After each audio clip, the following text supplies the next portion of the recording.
আসসালামু আলাইকুম, স্বাগতম সবাইকে বাঙালির কিচেন রুমে। বাঙালির কিচেন রুমের আয়োজনে আজকে থাকছে অসাধারণ মজার একটি পুডিং রেসিপি, পাউরুটির পুডিং রেসিপি। আর এই পুডিংটা আমি খুব সহজে তৈরি করছি, আর সেই সহজ রেসিপিটা আপনাদের সাথে শেয়ার করছি। আমার রেসিপিটা ভালো লাগলে সবার সাথে শেয়ার করবেন। যারা এখনও আমার চ্যানেলটা সাবস্ক্রাইব করেন নাই তারা অবশ্যই আমার চ্যানেলটা সাবস্ক্রাইব করবেন।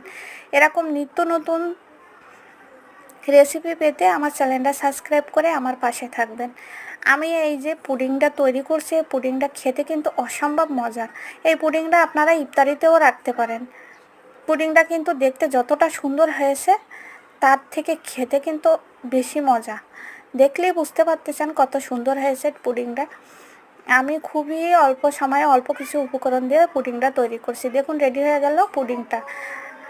সবাই সুস্থ থাকবেন, ভালো থাকবেন। আজ এ পর্যন্ত, পরে আবার দেখা হবে, কথা হবে নতুন কোনো রেসিপিতে। সে পর্যন্ত ভালো থাকবেন।